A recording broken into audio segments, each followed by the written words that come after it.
Ayun, good morning sa ating lahat mga sir, mga madam. 16,402 ang alam ko nito. 16,402 square meter titled. So buhay ang nakapangalan. May bato na rin tong, may mga bato na tong, pero sarili niyang right of ito mga sir. So yan, elementary school. So Baltok Street, malapit nang maging Balitok. So ito yung kanyang right of way. Natabunan na rin ng bato dito sa part na ito Tapos diretso to, kung naalala nyo na i-vlog ko na to. May bahay dati dun sa before ka pumasok ng property ng yung saktong property. Yung bahay ng caretaker ba yun? Kaya hindi no? Naki-on lang. Pero ngayon wala na daw, sabi niya. Minisage niya ako Ding, wala na yung bahay dun, sabi niya. I-alok mo, sabi niya.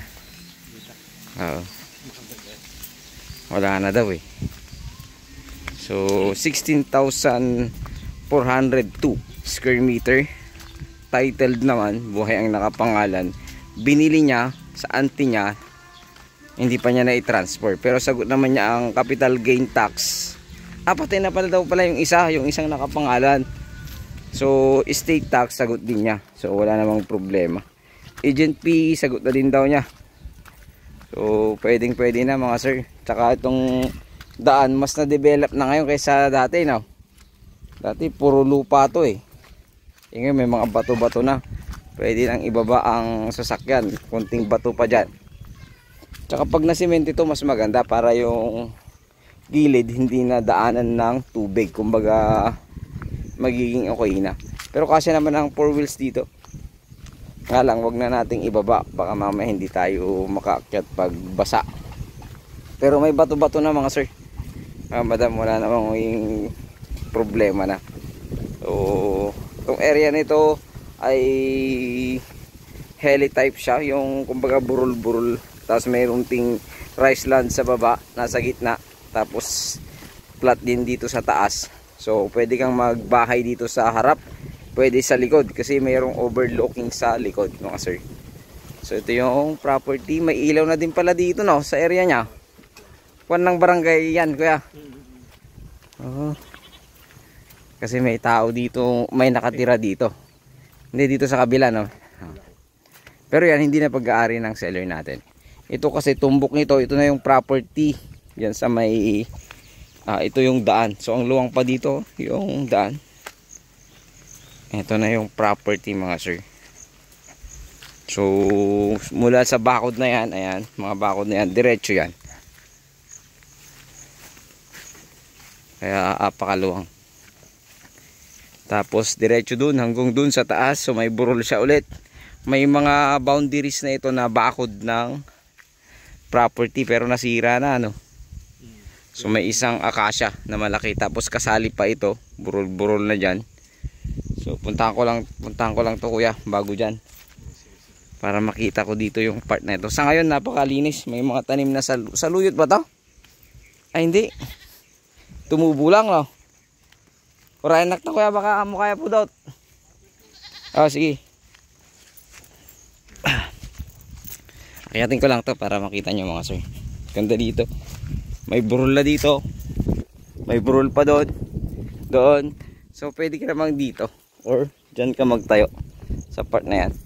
Sa akin napakalinis ng property. May mga saluyot nga. So yan, mga boundary niya bakod ng kapitbahay yan. Hindi naman sila nagbakod. Pero yan na yung mga boundary niya mga sir, mga madam. So dito yung isang burol niya, napakataas nito. Taas ito sa ano. So pag andito ka yan, boundary niya yan, pababa doon hanggang doon sa may bahay yan. Tapos pag ano na rin siya, hanggang doon naman, doon sa may kawayan doon. Ayan. Hanggang doon. Tapos pag ganun siya sa taas. Ayan, sa taas boundary na niya yung mga mangga, wala pong mangga ito. So napakaganda ng area na ito mga sir. Dito sa flat din dito sa tuktok na to. Pwede kang magtayo dito sa part na ito mga sir.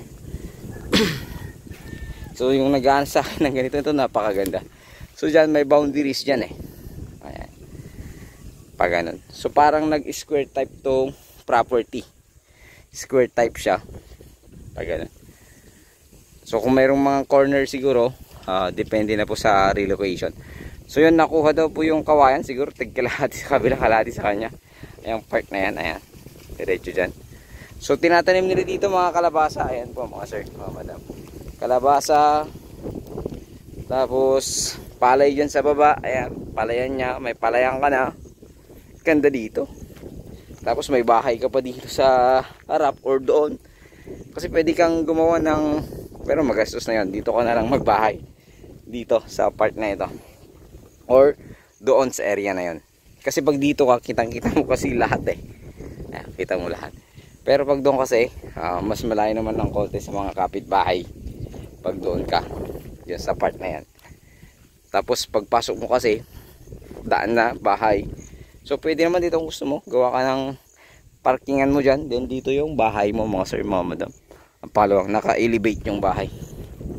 So ang ganda property na ito. So sa ngayon, nakapunla na sila ng itatanim. So malapit na yan, magkakuliglig na yan, magtatraktora.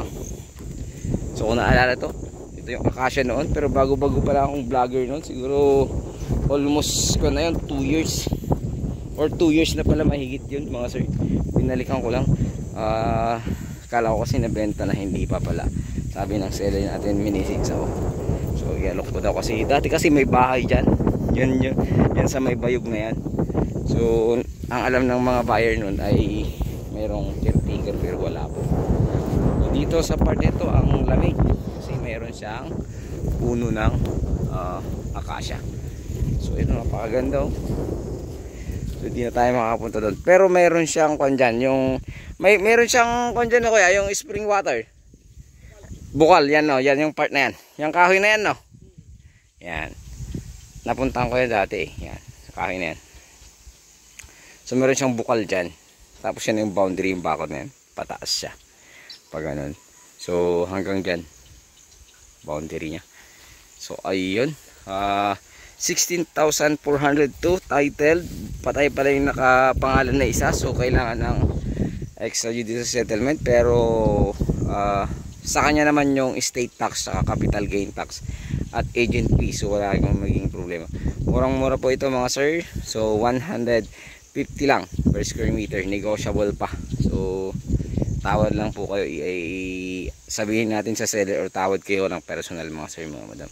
So yun, muli, tingin lingkod Agent Joel. God bless you all.